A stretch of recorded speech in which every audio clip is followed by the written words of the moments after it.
praticante de artes marciais de verdade, ele não luta contra ninguém, ele luta contra si próprio. Ele busca um autoconhecimento, busca dominar os seus adversários internos. E aí, naquela época, né, os samurais utilizavam todas as modalidades de artes marciais que eles mesmos criaram para aperfeiçoar sua técnica, para descobrir formas de ter mais disciplina, de ter mais autocontrole, autoconhecimento, de fortalecer seu espírito, de ter um fortalecimento espiritual maior. Pois bem, e olha que interessante, e tudo isso dentro da cultura samurai foi explicitada dentro de um documento, de um código de conduta chamado Bushido. Bushido, que é o caminho do guerreiro, o código do guerreiro, que é uma série de regras que diziam como um guerreiro samurai deveria se portar, como que ele deveria se portar. O que eu tenho aprendido com meu mestre é que os samurais são guerreiros cultos, eram guerreiros cultos que estudavam, que sim, aprendiam a ética, que obviamente aprendiam a técnica marcial, mas não era para algo muito mais, algo superior do que sobrepujar alguém, do que humilhar alguém. Né? Isso aí se na academia que você frequenta ou que você conhece ensinam pessoas a diminuir os outros, fuja de lá. Fuja de lá. Não é um local que você deveria ir ou que teus filhos deveriam estar. Busque locais em que estimulem você, os teus filhos, estimulem você a pensar melhor sobre você, a você agir melhor, a você vencer a tua preguiça, a você vencer as tuas desculpas, né? As suas desculpas por não treinar. Muita gente hoje usa desculpas. Né, usa desculpas, puxa, não dá para treinar, não dá para fazer uma atividade física, porque eu não posso sair por causa da pandemia.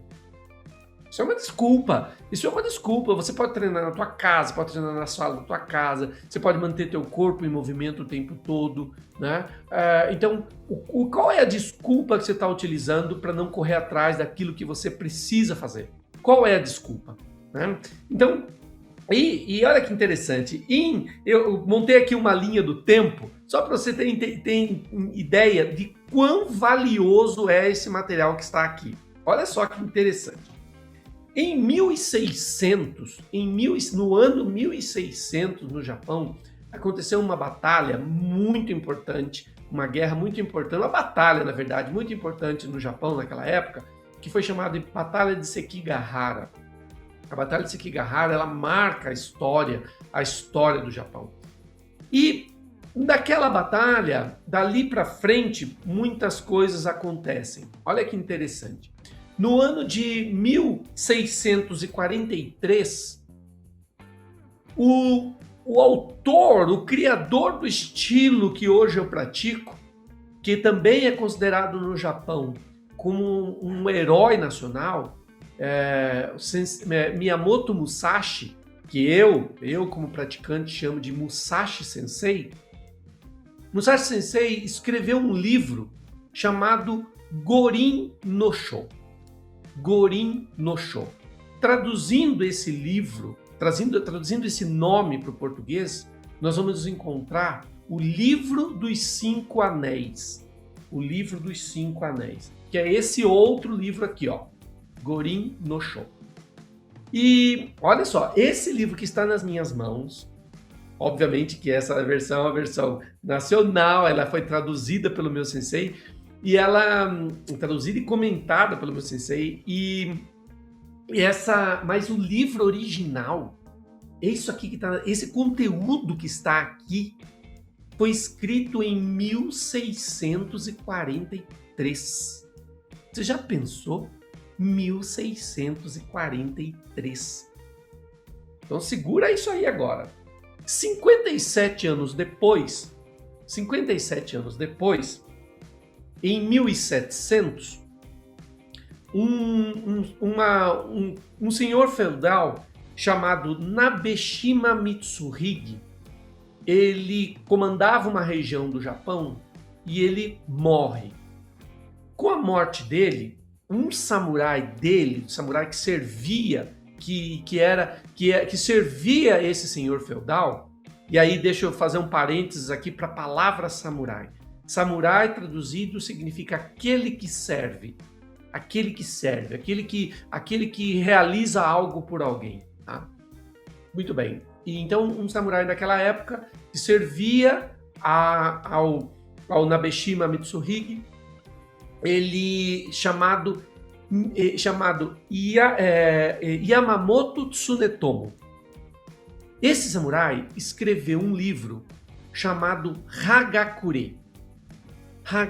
O Hagakure foi escrito em 1713. 1713. Olha só que interessante.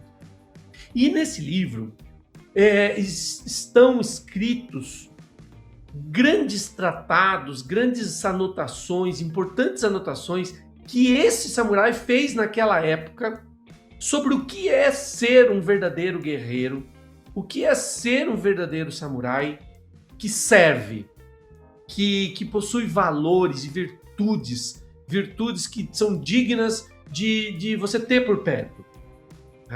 Foi escrito em 1713. Muito bem.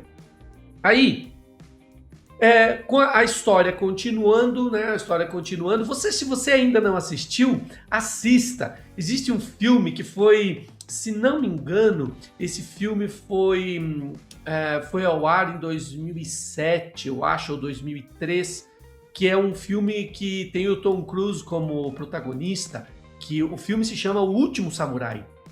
Se você ainda não assistiu, se você assistiu, escreve aí pra mim. Já assistiu O Último Samurai? Você já assistiu aquele filme?